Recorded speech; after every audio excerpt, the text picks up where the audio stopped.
Bonjour à tous et bienvenue à cette conférence qui s'appelle Cryptographie post-quantique, revoyons les bases, et qui, comme son nom l'indique, va parler de cryptographie post-quantique. Avant de commencer, très rapidement, enchanté, je m'appelle Benoît Lemarchand, je suis ingénieur logiciel chez SandboxAQ, où je fais de l'inventaire et de la recherche de ressources cryptographiques. Je ne suis pas cryptographe, ça veut dire que je ne fais pas les maths qui permettent de prouver que tel algorithme est sûr et tel autre ne l'est pas. Là-dessus, je m'appuie sur le travail de cryptographe. Et j'ai fait mon premier Capitole du Libre en 2014, donc ça fait 10 ans que je suis CDL, que je suis bénévole au Capitole du Libre. Et pour commencer, on va parler un petit peu de cryptographie. La cryptographie, c'est une branche des mathématiques et de l'informatique qui traite des secrets et dont une des utilisations principales, c'est ce qui permet à deux personnes de communiquer de manière sécurisée. Sécurisé, ici, ça veut dire en protégeant la confidentialité et l'intégrité des données échangées. Confidentialité, personne d'autre ne peut les lire. Intégrité, personne d'autre ne peut les avoir écrites ou lues, ou modifiées, pardon. Or, vous comprenez bien que la cryptographie, par conséquence, est essentielle pour notre sécurité et vie privée numérique. Or, il y a une information que vous n'avez peut-être pas entendue, qui est que le 13 août dernier, le NIST, donc l'Institut des standards et des technologies américains, a standardisé 3 algorithmes de cryptographie post-quantique après 8 ans de compétition. Ces 3 algorithmes, ils sont décrits dans les FIPS 203, 204 et 205, FIPS qui sont les documents produits par le NIST. Et ça va changer fondamentalement la manière dont on fait de la cryptographie dans les années qui viennent.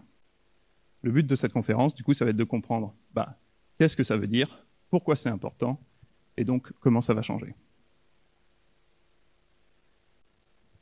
On va rappeler rapidement comment fonctionne une communication moderne, sécurisée. Donc ici, Alice et Bob, qui veulent communiquer de manière sécurisée, vont utiliser de la cryptographie et 3 grandes briques de la cryptographie. La première, c'est le chiffrement authentifié, ou Authenticated Encryption en anglais. C'est une classe d'algorithmes qui va permettre à Alice et Bob, sous la précondition qu'ils connaissent tous les deux le même secret, qu'on va appeler une clé, de communiquer de manière sécurisée, donc en protégeant la confidentialité et l'intégrité des données. Parmi les algorithmes les plus connus de chiffrement authentifié, il y a ESGCM notamment et SHA-20 Poly 1305, qui sont un peu à l'état de l'art de ce qu'on fait aujourd'hui.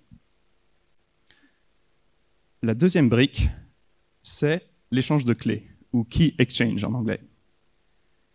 Ça, les échanges de clés, c'est une classe d'algorithmes qui vont permettre à Alice et Bob de communiquer de manière publique et à la fin d'obtenir tous les deux, chacun de son côté, le même secret. Communiquer de manière publique, ça veut dire que globalement, Alice et Bob vont s'échanger ici les clés turquoises et les clés roses. Et à la fin, les deux vont obtenir une clé violette. Et moi, si j'observe ça, même si je connais la clé turquoise et la clé rose, je ne peux pas obtenir la clé violette. Et donc, parmi les algorithmes les plus connus d'échange de clés, il va y avoir Diffie-Hellman et Diffie-Hellman sur courbe elliptique, donc CDH. Et la troisième brique de cryptographie, ça va être les algorithmes de signature. Les algorithmes de signature, ça va permettre à quelqu'un de prouver son identité au reste du monde. Donc ici, par exemple, pour Alice, de signer un document, et personne d'autre que Alice ne peut avoir signé ce document de cette manière. Et donc, parmi les algorithmes les plus connus, on va retrouver RSA, DSA et ECDSA. Et donc, comment on va faire une connexion sécurisée entre Alice et Bob ? On va utiliser ces 3 briques, mais dans le sens inverse de la manière dont je vous les ai présentées. Donc, Alice et Bob vont commencer par se prouver leur identité l'un à l'autre. Puis, ils vont communiquer de manière publique en faisant un échange de clés pour chacun de leur côté obtenir la clé violette. Et ensuite utiliser cette clé violette comme clé pour du chiffrement authentifié. Et ensuite commencer à échanger des informations, donc en protégeant la confidentialité et l'intégrité. Et c'est comme ça que ça fonctionne jusqu'ici. Et jusqu'ici, ça marchait très bien. Et ça continue de marcher très bien. Cependant, en parallèle de ça, il y a des gens qui cherchent à développer un ordinateur quantique. Un ordinateur quantique, donc ça c'est un prototype qu'on peut voir à gauche, ça n'est pas un super ordinateur. C'est pas un ordinateur qui va faire des calculs très vite. Ou ce n'est pas un ordinateur qui va faire plein de calculs en parallèle. C'est un ordinateur dont la manière intrinsèque de représenter l'information et de faire des calculs dessus est fondamentalement différente d'un ordinateur classique comme mon laptop. Un tel ordinateur, si on arrive à le développer, ça permettrait de faire pas mal de progrès en physique, en biologie, en médecine, en chimie, etc. Et donc c'est vraiment cool qu'on développe un ordinateur quantique. Ça va permettre de faire plein de progrès. Et la plupart des experts donnent une estimation qu'on pourrait en avoir un qui commence à faire des choses intéressantes d'ici 10 ou 25 ans. Donc, ça arrive. Cet ordinateur quantique, il avait déjà été théorisé dès les années 70-80, ce qui a notamment permis à des gens qui avaient les spécifications, entre guillemets, de ce que cet ordinateur pourrait faire, de commencer à écrire des algorithmes dessus. Parmi ces gens, il y a notamment deux mathématiciens. Le premier, c'est Peter Shor, qui, en 1994, a écrit ce qu'on appelle désormais l'algo de Shor, qui casse nos algorithmes actuels de signature et d'échange de clés. Je vais revenir juste après sur ce que ça veut dire casser. Mais c'est pas cool. Le deuxième algorithme, ça a été développé par Love Grover en 1996. C'est un algorithme qui va améliorer nos attaques sur le chiffrement authentifié. Ça ne casse pas le chiffrement authentifié. On a des meilleures attaques, mais on peut toujours avoir une très bonne confiance dans nos algorithmes de chiffrement authentifié. Pour revenir rapidement sur l'algorithme de Shor, qu'est-ce que ça veut dire casser la signature et l'échange de clés? Ça veut dire que dans notre échange de clés, où Alice et Bob vont s'échanger une clé turquoise et une clé rose, alors quelqu'un qui observerait cet échange et qui aurait à disposition un ordinateur quantique pourrait aussi obtenir le secret AB, la clé violette. Or, cette clé violette, on a dit, elle est utilisée par la suite dans le chiffrement authentifié pour sécuriser le reste des informations. Donc, c'est un problème. De même, pour la signature, un attaquant qui aurait à disposition un ordinateur quantique et qui verrait passer une signature de Alice pourrait reproduire cette même signature sur un autre document et donc se faire passer pour Alice auprès du reste du monde. C'est aussi un problème. Dans ce contexte, qu'est-ce que c'est la cryptographie post-quantique ou post-quantum cryptography en anglais, ou qu'on appelle aussi quantum resistant cryptography, que je trouve qu'il y a un nom qui parle plus? C'est tout simplement de nouveaux algorithmes de cryptographie qui se basent sur des nouveaux problèmes mathématiques qu'on ne sait pas résoudre avec un ordinateur quantique. Donc je vous ai parlé tout à l'heure de 3 algorithmes qui ont été standardisés. Ces 3 algorithmes, c'est MLChem, qui s'appelait Kyber pendant la phase de compétition, qui est un algorithme d'échange de clés. Il y a MLDSA, ou Dilithium, pendant la phase de compétition, qui est un algorithme de signature. Et il y a SLH-DSA, Sphinx+, qui est aussi un autre algorithme de signature. Et donc, ces algorithmes, si on les utilise comme algorithme d'échange de clés et de signature, ça nous permet de résister à un attaquant qui aurait un ordinateur quantique. La question maintenant, c'est pourquoi je vous en parle maintenant? Parce qu'on pourrait se dire, l'ordinateur quantique, il arrive dans 10 ou 25 ans, on a le temps de voir venir. Le problème, c'est qu'il y a un type d'attaque qu'on appelle des attaques SNDL, Store Now, Decrypt Later, ou en français, collecter maintenant et déchiffrer plus tard, qui consiste, comme leur nom l'indique, donc à enregistrer un maximum de connexions aujourd'hui, connexions qui sont sécurisées, qu'on ne peut pas lire et pas déchiffrer. Ces connexions, on les enregistre, on les met au placard, et dans 10 ou 25 ans, quand un attaquant aura à disposition un ordinateur quantique, ben, il les ressortira du placard, observera l'échange de clés qui a eu lieu de manière publique, obtiendra la clé partagée, donc la clé violette dont on parlait tout à l'heure, et pourra déchiffrer le reste de la connexion. Donc, c'est un problème. En fait, on a un peu deux courses qui se jouent en parallèle, et ce qui s'appelle le théorème de Mosca.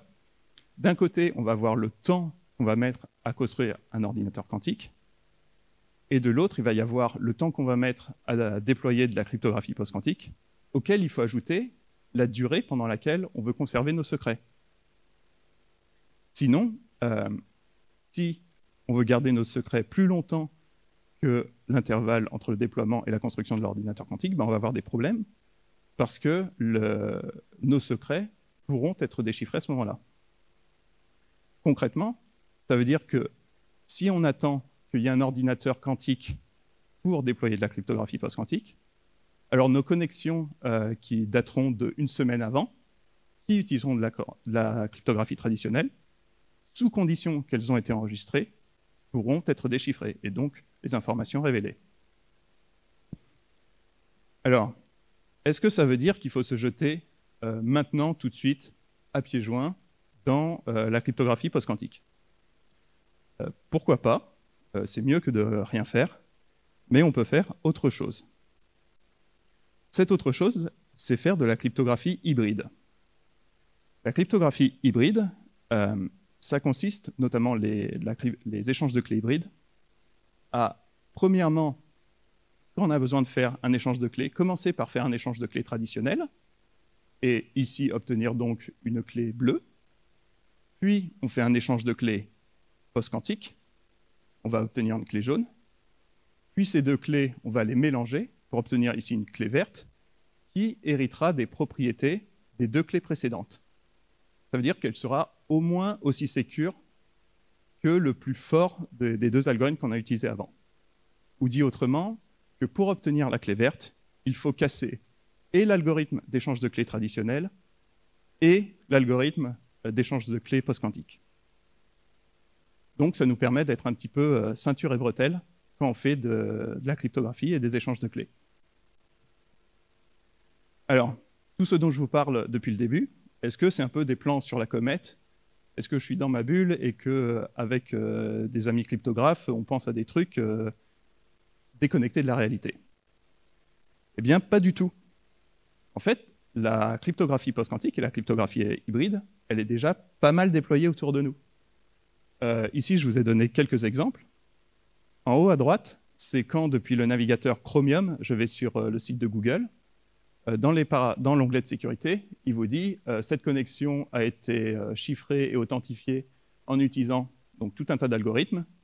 Et l'algorithme d'échange de clés, c'est celui du milieu, c'est X25519, qui est un algorithme d'échange de clés traditionnel, et Kyber 768. Kyber, qui est l'algorithme d'échange de clés qui vient d'être standardisé le 13 août dernier. iMessage et Signal ont tous les deux déjà fait leur transition vers de la cryptographie post-quantique et utilisent des algorithmes d'échange de clés hybrides, donc avec une patte post-quantique. Et même quand, depuis mon laptop, je me SSH sur mon serveur perso, quand je me SSH, si je demande un petit peu de verbosité et que j'essaye de voir quels algorithmes d'échange de clés il supporte, et ben dedans, il y a des algorithmes post-quantiques. C'est ceux qui sont surlignés. Et on voit même le dernier, c'est MLKM 768, algorithme d'échange de clés post-quantique qui vient d'être standardisé, et X25519, qui est un algorithme d'échange de clés traditionnel. Donc, il y en a déjà partout autour de nous de la cryptographie post-quantique. Alors, ça, on peut se demander, ça vient à quel coût? Parce que déjà que la cryptographie traditionnelle a un certain coût en termes de ressources, ça prend du temps de vérifier des signatures, etc. Des algorithmes post-quantiques, qui doivent résister à un ordinateur traditionnel et un ordinateur quantique, ça doit avoir un coût monstrueux. Et bien en fait, pas du tout. En termes de vitesse d'exécution, par exemple, un échange de clés MLChem est à peu près similaire en termes de coût à un échange de clés de l'état de l'art de notre cryptographie traditionnelle. MLDSA, à sécurité égale, a même tendance à faire de la vérification de signature plus rapide que l'état de l'art actuel de cryptographie traditionnelle. Là où ça pêche un peu plus, c'est au niveau de la taille des clés et des signatures. MLChem, les clés échangées pendant l'échange de clés, les clés vont être aux alentours de 1 kilooctet. C'est bien, mais pas top. C'est pas trop gênant dans le cadre d'un échange de clés. Bon, c'est plus lourd que ce qu'on avait avant, mais 1 kilooctet, on peut faire avec. Pour MLDSA, c'est un peu plus relou, parce qu'on se retrouve avec des signatures qui font dans les 2 kilooctets et demi. Or, des signatures, dans une connexion sécurisée, on va en utiliser beaucoup plus que des échanges de clés. Et en fait, on va se retrouver à 2,5 kg, plus 2,5 kg, plus 2,5 kg, etc. Et ça finit par faire beaucoup, sachant qu'à chaque fois, ces signatures, il faut les échanger sur les réseaux. Ça veut dire des contraintes de bande passant en plus, nécessaires en plus. Ça veut dire qu'à échanger, il faut échanger plus de données pour initialiser la connexion. Donc, ça crée de la latence supplémentaire, etc. Donc, c'est quand même gros comme signature.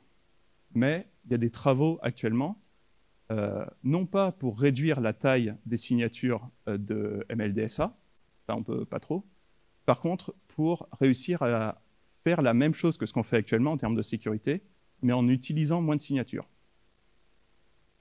Et donc, c'est un problème qui, on l'espère, dans quelques années, va être un peu mieux résolu. Du coup, qu'est-ce que c'est la suite de la cryptographie post-quantique? Déjà, il va y avoir un nouveau tour de compétition pour avoir des algorithmes on-ramp, donc en français parés au décollage.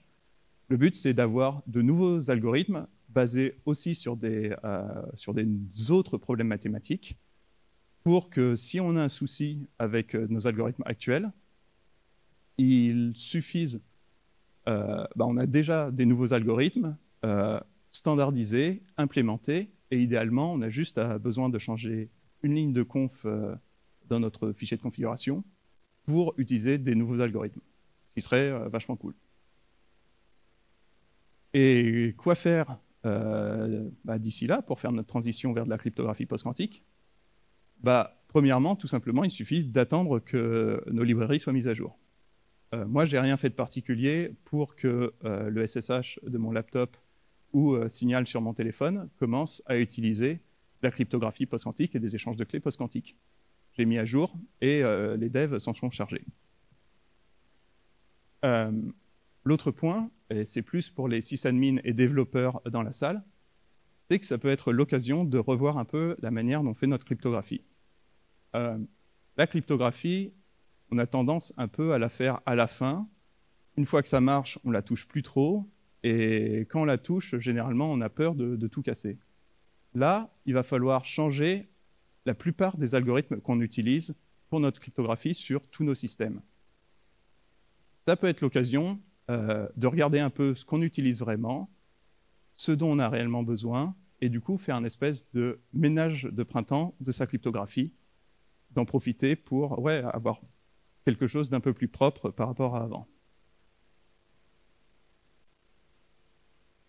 En conclusion, la cryptographie post-quantique, s'il y a 3 trucs que vous devez retenir de cette présentation, c'est que la cryptographie post-quantique, c'est une nouvelle classe d'algorithmes de signature et d'échange de clés résistants à des ordinateurs quantiques. Ça ne nécessite pas un ordinateur quantique pour fonctionner. Ça tourne sur mon téléphone, ça tourne sur mon laptop.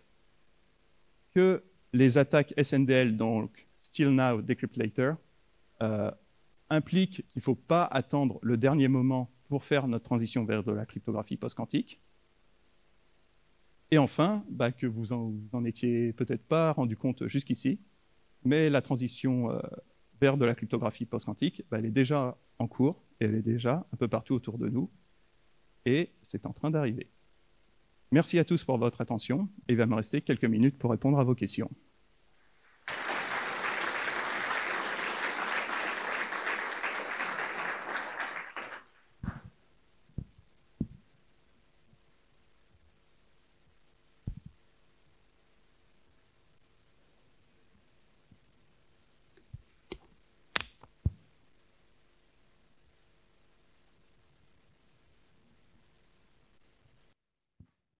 Bonjour, il marche?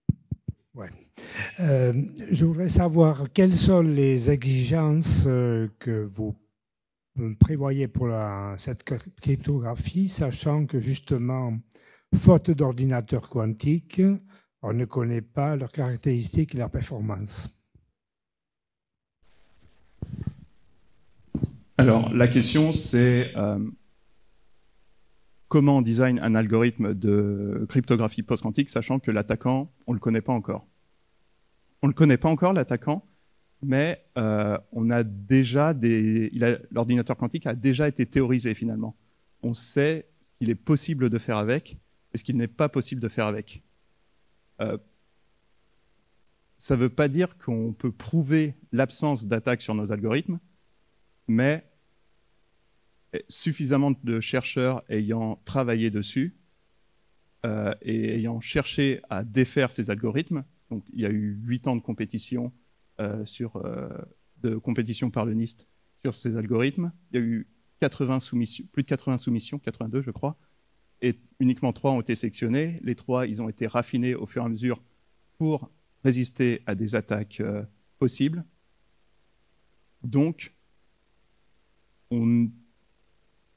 on a une bonne confiance quand même que les ordinateurs quantiques, une fois qu'ils seront développés, n'auront pas d'attaque contre ceux-ci.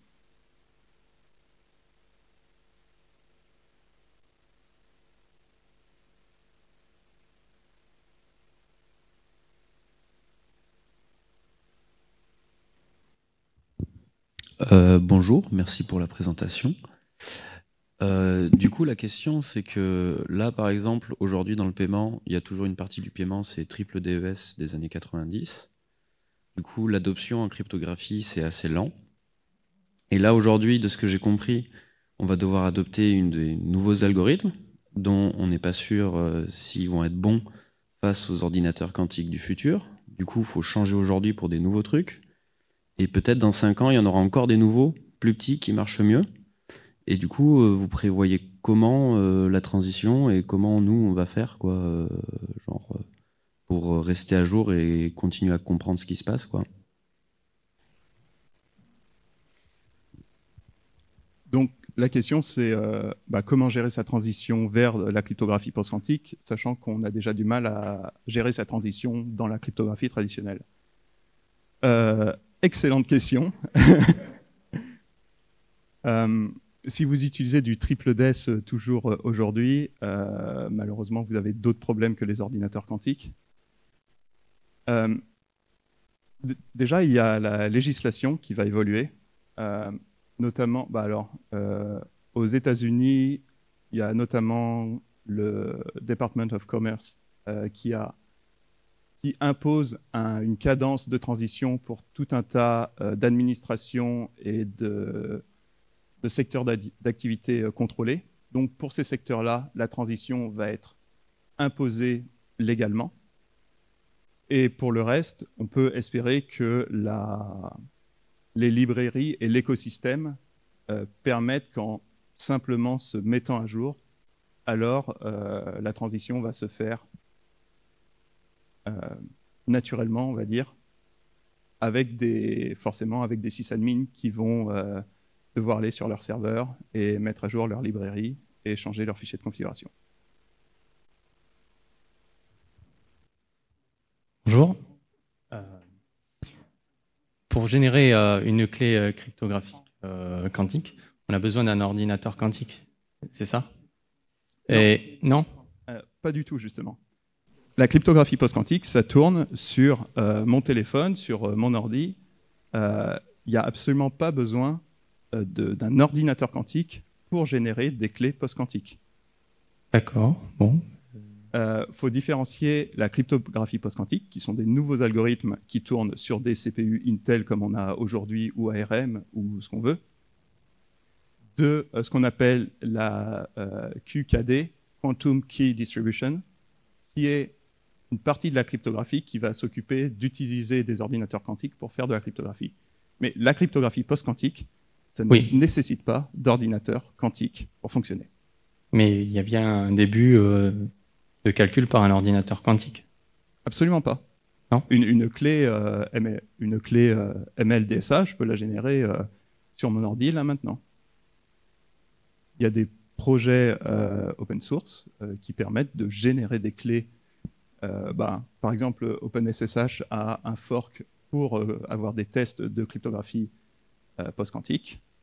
Et vous pouvez télécharger le fork, le compiler, l'exécuter, et vous allez avoir une nouvelle clé SSH qui sera du MLDSA. D'accord, merci. Merci tout le monde, c'est la fin. Et merci de votre attention.